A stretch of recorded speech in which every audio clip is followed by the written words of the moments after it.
Hey everyone, welcome back. Today we're really diving into something interesting, something that I think we all think about sometimes. It's generational wealth.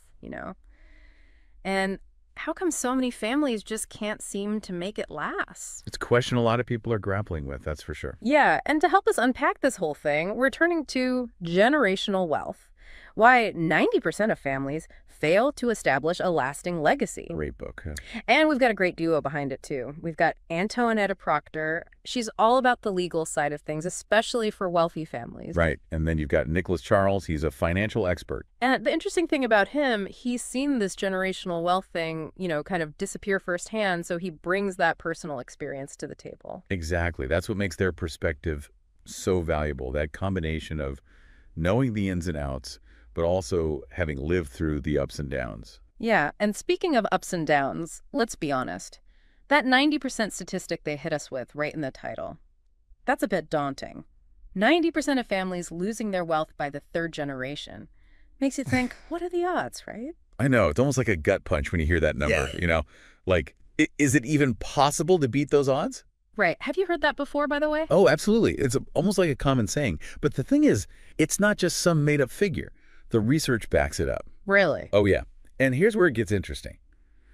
It's not always about those big financial blunders, like making a bunch of bad investments. Okay, so it's not just about losing it all on some risky stock market move. Right, or even taxes, which people often point to. Okay, so if it's not about mismanaging the money itself, what's the real story here? What's going on? Well, the book digs into this. It's about the family dynamics.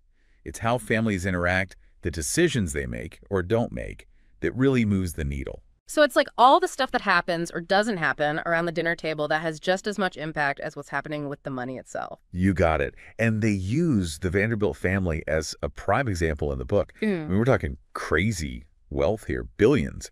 And within like 70 years, no one in the family was a millionaire. Wow. And it wasn't because of bad investments or anything like that. It was this gradual thing. No one really prepared the next generation to handle that kind of wealth. They didn't know how to hold on to it, So it's like this huge inheritance, this massive opportunity, and it just kind of slipped through their fingers. That's a good way to put it. So it sounds like we're talking about a lot more than just, having a fat bank account. It's about something bigger, right?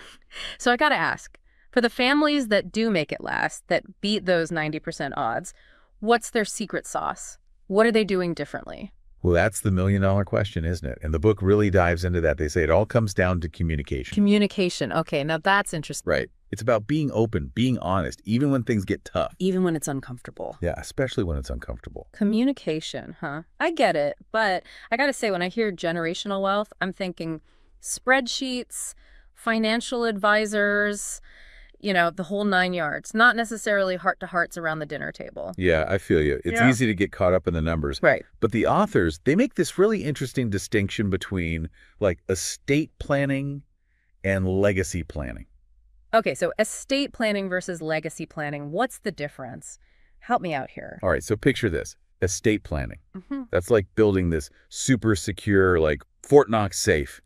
You've got your will, you've figured out the taxes, everything's all buttoned up to pass down your assets, legally speaking. Got it. So you've got the mechanics down pat. Right.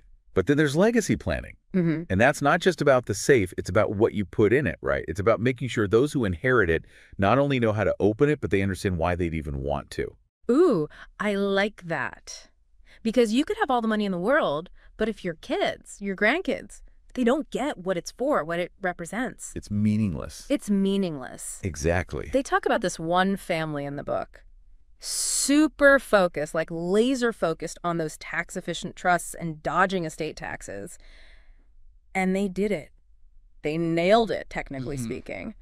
But they missed a big part. What's that? The conversations.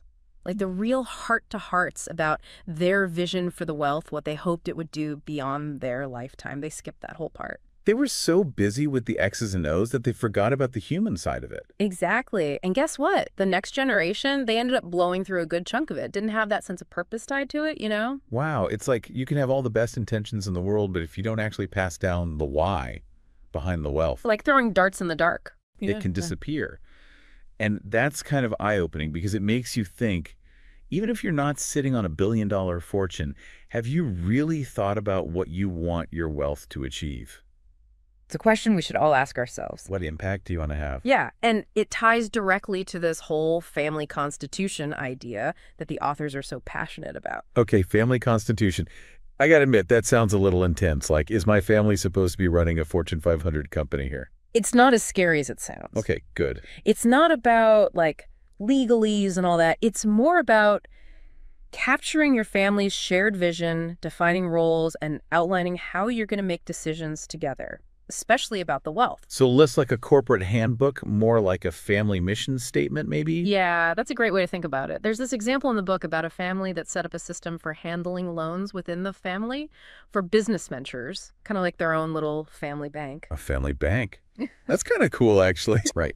And because they'd already talked it through, figured out the terms and interest rates, it meant that everyone knew where they stood. No hard feelings, no awkwardness. It took the emotion out of what could have been a really sticky situation. Makes sense. Having it all out in the open can save a lot of headaches down the road. Absolutely. And one more thing that the book emphasizes, this Constitution, it's not set in stone. It needs to be a living document, something that evolves as your family does. Right, because families change, situations change. You need something that can flex with you. Exactly. Speaking of evolving, the book also talks about nurturing this entrepreneurial muscle in the next generation. And, you know, that family bank idea kind of embodies that. Totally. But what if someone is listening and thinking, well, my family doesn't own a business. How does this entrepreneurial muscle thing apply to me? That's a great question. And the answer is, it applies to everyone. It's not about building a business necessarily. It's about building a healthy relationship with wealth, understanding its value, and how to manage it responsibly. Those are life skills. So how do you actually coach that entrepreneurial muscle if you're not, say, prepping your kids to take over the family business one day? They offer some really cool strategies in the book, like exposing kids to financial concepts early on, even something as simple as an allowance, teaching them how to budget. It's about normalizing conversations about money, making it less of a taboo topic. Exactly. And as they get older, involve them in age-appropriate discussions about family finances, even philanthropy. It makes a difference. It's about showing them that money can be a tool for good, not just something you spend. Right. And giving them a chance to make decisions, even with small amounts. It's like they can learn from experience in a safe space. You know, one thing that really struck me in the book was how much they emphasize the power of telling your family's wealth creation story. So it's not just about saying, hey, we worked hard for this, which is like what a lot of us probably heard growing up. Right. It's about going deeper than that. Because when you hear this story, like your grandma starting a business at her kitchen table, or your dad working all his extra hours to get through school, it brings those values to life, you know? It adds that human element. Exactly. Yeah. Suddenly, the wealth isn't this abstract thing. It represents real people, their journeys, their choices. It gives it history, context. There's a great anecdote in the book. This father, he wasn't into sharing his story at first. He's like, it's no big deal, just boring stuff. So he comes around, shares his story, and wow, it really landed with his kids. That's awesome. And you know what? He realized in the process how much he'd been holding back. Not just about the money, but his values, his experiences changed his whole relationship with his kids and how they saw their family's wealth. It's amazing how powerful just talking about it can be. It's like we all have these blind spots, you know? Even the most successful people, when it comes to communicating within their own families, I feel like this whole conversation has been about so much more than just the dollars and cents. It's about values, communication, building something that lasts. Couldn't have said it better myself. So as we kind of wrap up our deep dive here, what really stuck with you from all this? Anything that surprised you? You know, what's really fascinating to me is how much emphasis they put on like the psychology of wealth. It's not just the mechanics of passing it down. It's the emotions, the psychological forces at play. Like they had all these stories about families dealing with communication breakdowns, entitlement issues, that fear of losing everything. Really resonated with me. Yeah, you can have the best financial plan in the world, but if you're not addressing that human side of things, the family dynamics, you're missing a huge piece of the puzzle. Yeah. And that's where those proactive strategies come in. Having a family constitution, those open conversations about your values, even that family bank idea, those aren't just concepts. They're tools to help you build a healthier relationship with wealth. And it's not just for the super rich either, right? I mean, these principles of communicating clearly, having shared values, understanding the impact of your decisions. That's universal, no matter how much money you have. Exactly. And at the end of the day, that's what legacy is all about. It's not just about the size of your bank account, but the impact you have on your family, your community, the kind of world you leave behind. So if you can make sure one thing about your wealth's impact, say 100 years from now, what would it be? What kind of legacy are you building? It's something to think about. Until next time, keep seeking, keep learning, and we'll see you in the next deep dive.